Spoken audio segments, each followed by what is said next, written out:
Hello, friends. Welcome aboard the Round Trip Stories podcast, where we share stories of moving around the world and back again, reflecting on the lessons we've learned along the way. My name is Melissa. And my name is Tracy, and we are so glad you're joining us for today's episode. Welcome back to part 2 of our interview with Monica Baez, an international baccalaureate psychology teacher and foodie from Ecuador who spent 6 years in the U.S. before returning to Ecuador.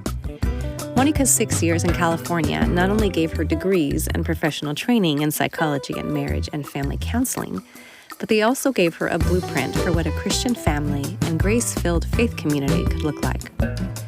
Things didn't work out exactly as planned when she returned to Ecuador. She missed her U.S. friends, she felt more from the U.S., and her dream of being a therapist was not working. But there were other opportunities which were on the horizon. So, buckle your seatbelts and make sure your tray tables and seats are in the upright positions as part 2 of Monica's round trip story gets ready for takeoff.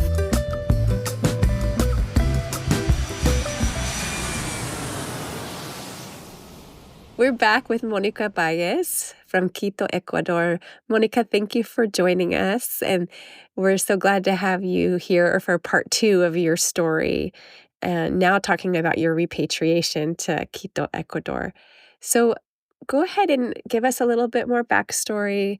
Remind us where you lived abroad and how long you were there.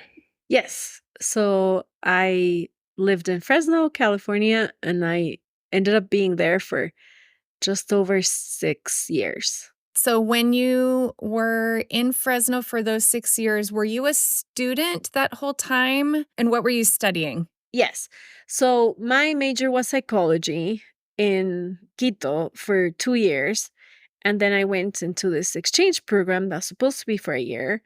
And so I ended up staying for my senior year, and then graduated, worked for a year, and then I applied to a master's program, Emily in Marriage Therapy or something like that. And so I did that for 3 years. Oh, wow. And so those were my 6 years. Got it. And when and why did you leave Fresno and return to Quito? So at the time, my parents had divorced while I was living in the US. And my mom went to live with me right around the divorce. Initially, she just went for a vacation because that was her original plan. And then she ended up deciding to stay there and to become a student. And so for the first 3 years that I was in Fresno, I was, let's say, by myself, even though not exactly by myself. And then for the following 3 years, my mom was with me. So then when I was thinking of coming back, I had a thought one time of like, maybe I should go back home. And just kind of my heart felt that in some way that would honor God. And part of the big thing about that was just that my dad and brother were back home, and my brother was still single, and I was still single. And it just felt like this was a precious time when I could spend time with them. Because I had already spent 3 years with my mom as an adult. And I could go and spend that time with them before life changed, because eventually it would. And yeah, so I went back home. Okay, and then when you went back to Quito, what did you do at that point, and what are you doing now? So when I came back, I had already talked to someone that was a counselor who had also traveled to the US to study and had come back. And so I had spoken to them already about coming to work with them. So I saw myself basically as a therapist. Oh, great. Like 24/7 therapist. And when I came back, that did not materialize as easily as I thought. So I did come back with that purpose and that idea and, trying to get appointments and such. But it wasn't that easy to build the practice. And so sometime after, like 6 months after I got back here, I got a phone call from someone who suggested that I teach psychology at a high school that had just lost their psychology teacher. Oh, okay. And then she said, hey, I recommended you for this job. And I was like, okay, thank you. And so I just showed up at this school and taught psychology to the seniors part-time, only a few hours a week. And I loved it. So I learned, worked there for a year and a half. But that summer when I let go of that job, I was called to the high school where I went to be a counselor. And I was a counselor for 8th grade for a year. And then the teacher who had been teaching IB Psych was pregnant with a hard pregnancy and other things had gone on. And so I was offered to take her place. And this is my 18th year at the school. I already finished 17. One as a counselor and 16 as an IB psychology teacher.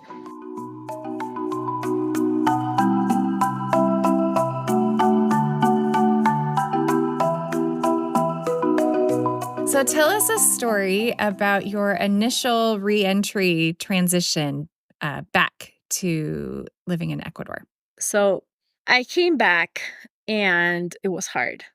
When I left, as like I said before, everything was new and colorful and gracious. And when I came back, it was difficult for me to transition. I missed my friends. I went back to the church that I had grown up in, and I had a friend there, and she was an older friend, so a little bit more like a mentor to me, who basically told me, you're like a cup that's full of stuff, and God wants to fill that cup, but it's full, and so you need to pour it out. And I think she even said, you might have to pour out like even the way you dressed and like just everything. It was very interesting that she said that because she was bold and I guess she didn't fear offending me. And she said, and you're full of this stuff that you have to let go of so that God can fill it with new stuff. You know, the suggestion from your friend to pour out your cup reminds me of there's some verses in the Bible talking about new wine bags, and that to put new wine in a bag, the bag also needs to be new, because otherwise, if we put new wine in an old bag, it'll break. And I also thought about that when you were talking about moving from Quito to Fresno and seeing Christianity in a different way, a little bit more grace, and seeing Christian couples, and it's like a new teaching, right? And I like how you're talking about new teaching again, being back in Quito. I think I had been holding on to this beautiful dream and maybe not opening myself up to what are the new things that God has for me. I mean, and it didn't happen for a long time. I think we had a conversation early on when I came back.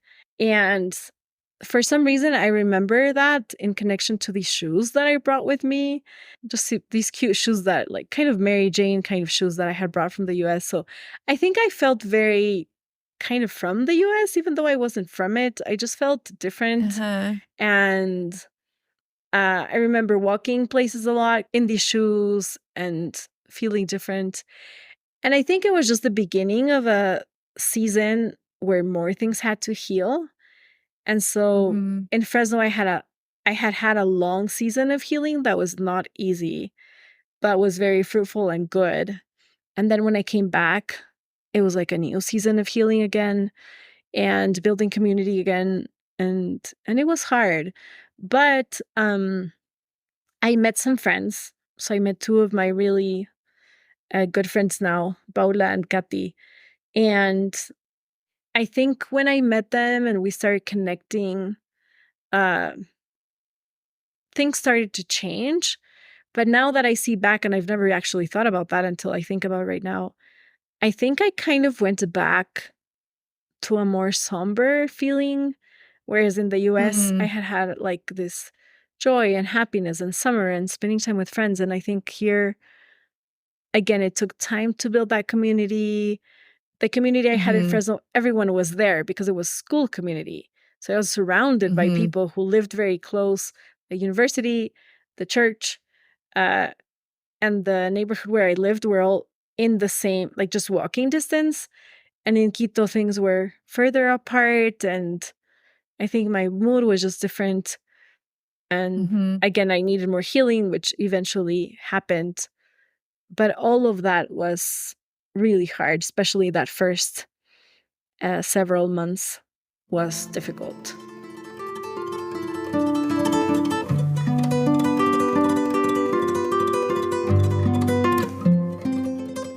Tell us a story about something that was helpful with that transition. Right. So I remember that talking to the same mentor friends, like some friends that I had met long ago at the church, we made plans.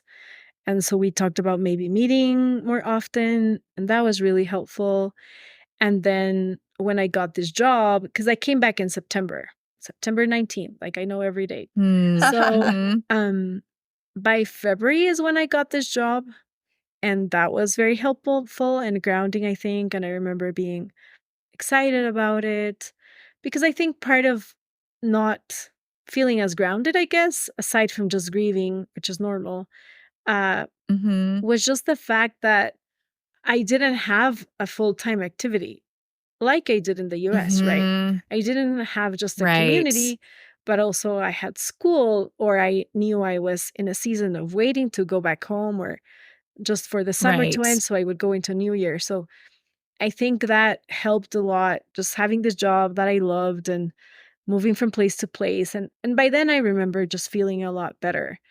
Uh, but Mhm. it was just that initial season.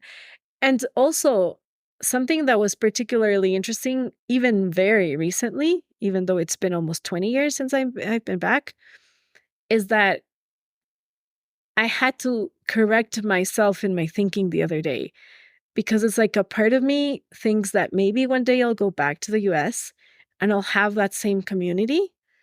And it's almost Hmm. like I had to say, okay, but you have a community here in Ecuador, Mhm. and Mhm. it counts just as much as the one that you had before.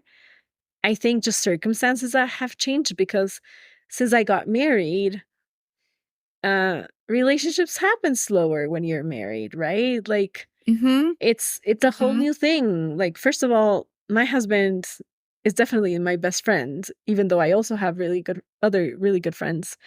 Um, Mhm. but my time is spent with him, and I don't know, I think just like this longing for this community that I have in my head, because everybody was physically close. Um, Mhm. and I think God was challenging me to think, you have a community here and it is very special, and you don't have to wait for the future or to move to realize what you have here.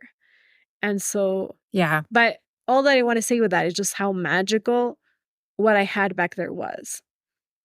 Mhm. And I also Mhm. had other community like that in Ecuador. It's just that as I have moved between different churches, my community has also changed. Yeah. Some of what you're saying reminds me so much of what Eileen shared in episodes 9 and 10, because she had a similar experience, but she moved from here to Sweden and did her graduate studies over there. And then when she moved back here, she had that same kind of longing for the type of relationships and community and things that she had had in Sweden, and had to realize eventually that, you know, even if she moved back to Sweden, it wouldn't be the same because her stage in life was different. It's interesting how as we go through life, we go through different stages and seasons and different communities. And so we can look back on certain ages of our life with this fondness and, this nostalgia, because we think, oh, it was so great at that point to have all these people. And we can associate it with, think that it's because of where we were, whereas maybe really it's because of the age that we were and the stage of life we were in. And even if we moved back to that place now, it wouldn't be like that again because we're not 20-year-olds anymore. Or Right. And I just have two things to say about that. One, Danny was not in my life back then, my husband, right? We've been married for 10 years. And it would be really weird to think of me and him back in college. Like, just even thinking about that in my head, the whole dynamic goes off because, yeah. yeah. And Yeah. so, but at the same time, I do want to say that the community that I found in Fresno was so special, of which you are a part of, Melissa, that I did go back one time,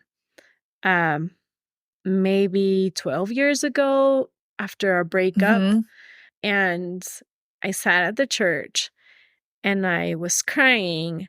And Christine, one of the women at the church, invited me to have lunch at her house. So much of my heart just felt like I never left. Like, and it's not because I didn't leave. It's just because the community really was so special. And I haven't had a visa to the US for like 7 years. So perhaps this is, I'm more grounded here now and very connected to Ecuador for sure. And we've been able to travel to other places that perhaps I would have never gone to if I had a visa to the US. But that community is still very special. So I don't want to take away any of that. No, you're right. Yes. Thank you for bringing that up, because while there are certain dynamics that we can sort of long for and miss, and that can't be recreated as we've gotten older, but the relationships still are so meaningful and can still be we can still experience the joy of the connection with the people, even if we aren't able to spend maybe the same amount of time together or something, but the richness of the relationships and the connections doesn't go away and is still real. Yeah. Yes. And I think one thing about that is just that my mom is very friend oriented, and so is my grandma. And I think I am too. And some people I'm not trying to brag, but some people have said, you do a good job in keeping relationships. And I really have tried to, because it's so important to me. And it's not everybody that you can connect with as much, especially with us not being able to travel to the US right now for this season. But still, like, because of social media, which I'm very glad we didn't have back then, it is still good to connect now. So that is definitely a plus in keeping these relationships.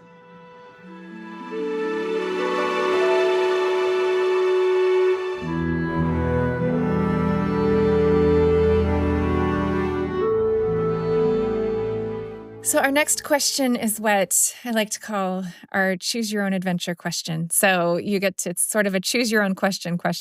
So pick one of these questions to answer. So either what rhythms do you have in place that allow you to remember your time abroad? Or what do you do with all the feelings, memories, relationships, and love for the place or people? Or do you have a favorite funny story about your time abroad or your transition back? So which one of those do you want to answer? Okay, so I love this question, but I get to choose. I think that's really fun. And it's some number 2, and it has to do with that, Okay. what I was saying. I like to keep in touch with people. My rhythm was that when I could, I would go to Fresno. How many trips back have you made? Oh, goodness. I probably went back to Fresno maybe 5 times. Okay, that's kind of what I was going to don't guess. know, but it's a lot, and I was very fortunate, and I hope I can go back soon. A lot of my friends that I went to school with are no longer in Fresno, but when I could, I would go back to the university and the seminary and the church if I could, and I took my husband there, and so that was very special to me. And now that is not possible, what I do is just keep in touch with people. This is a good thing, I guess, to explain. I've had summer Bible studies online with people Oh, from the yeah. US. Yeah. And I think in the pandemic, especially when that started, that was just so meaningful. Because I feel, of course, as I have grown and changed and healed, and I'm getting older as well, I've also seen some of those friends also heal and get older. And so Yeah. even though our dynamic is not daily, it just makes my life feel whole. Because I think what I was saying before about being really serious and then finding more grace, and God has really healed and integrated me into a whole being. But part of me being whole is that all the pieces I can still connect to. Mhm. And if I didn't have the piece of Fresno, which has been like a home for my heart Mhm. for a long time, that's how I feel it. Um, I would not feel whole. I would feel like there's a part of me that isn't there. And so, yeah, Hmm. kind of like a mosaic, I guess. Like, Mhm. it's just part of who I am. And so, Mhm. that's why I keep doing that. Yeah. Like, just trying to stay in touch and to be a part of things, even in a distance, as much as I can.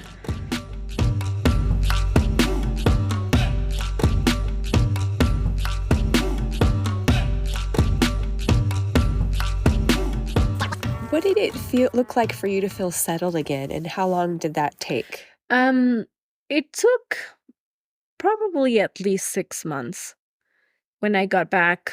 Like I was saying before, with the job, that was a big deal. And then I made these friends at church and went to the young adult group at church. Also, I think a dance group started at the church back then, and I had wanted to dance. That was a great idea, to dance. Yeah. I mean, you can't beat that. Yeah. Piece by piece, I think things started making sense.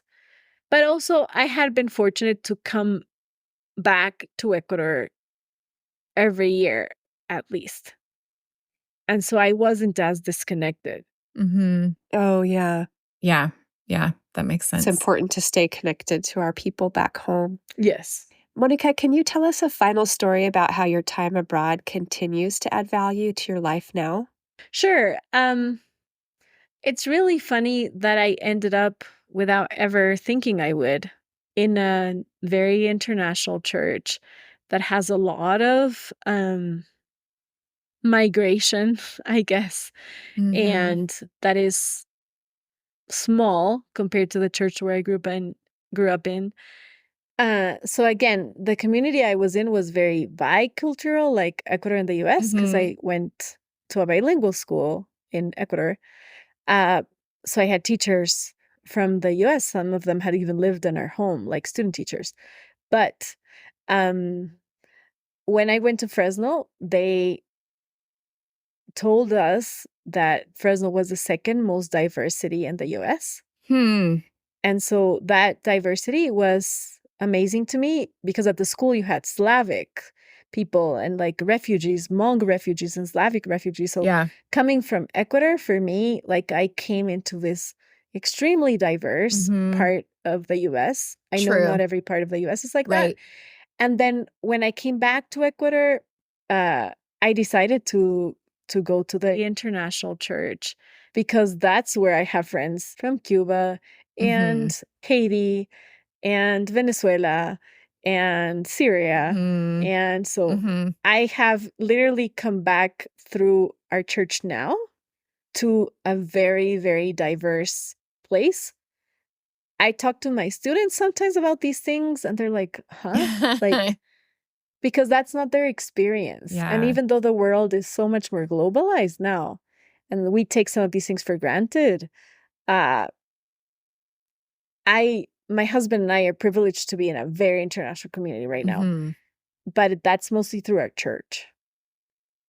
So I think I wouldn't be the person that I am if I had not uh, moved to Fresno. Like some of the things that God did there for me and in me just changed the world. Changed the way I saw the world. Just prepared a foundation of new things.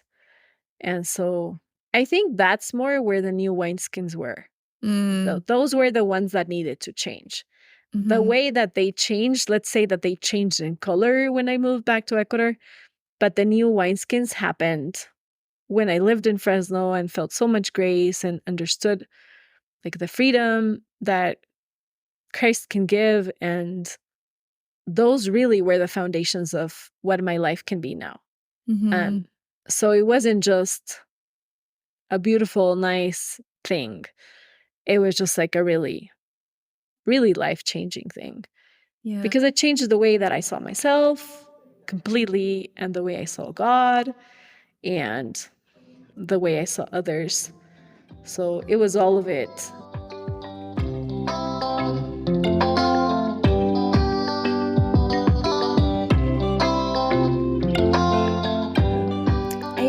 What's one last word of encouragement or advice you can give to our listeners? I guess I think of just being open and willing to take risks. I know not all of them will end with a beautiful bow at the end. Some things are difficult, and not everybody that goes abroad or comes back will have a good experience. But one of the things that the IB says is that they hope their students will be risk takers. And I think it's good to know which risks are worth taking. But I think definitely opening your mind to a new way of seeing the world is for sure a risk that's worth taking. And it certainly was for me. I'm so glad that you took the risk and that you came to Fresno and have been part of my life since then. I think only in heaven we'll see all the connections and marvel. Yeah. But I feel that in Fresno, what God did was like give me a blueprint for my life without me knowing. And I think that's why it's so special.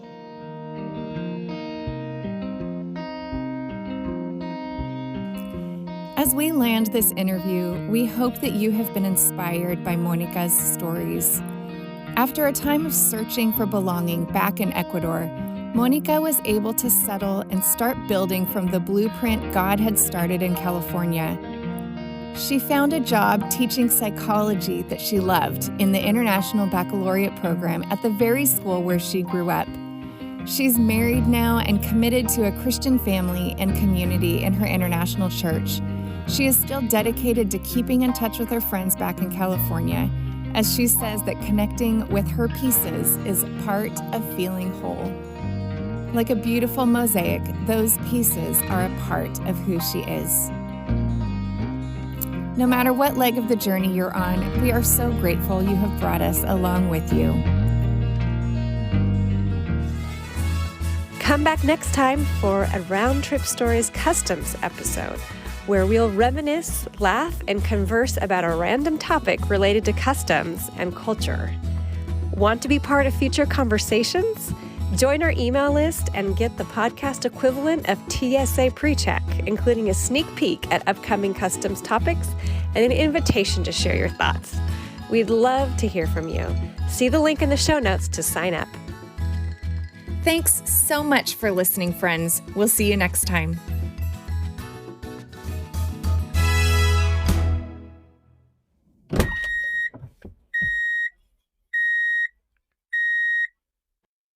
Are you okay, Tracy? You're not normally moving around this much. Sorry, my computer was dying, so I had to plug it in. Oh, okay. I was on my knees crawling to plug my computer in and then coming back into the closet and shutting the door. And I was like, my computer is going to die.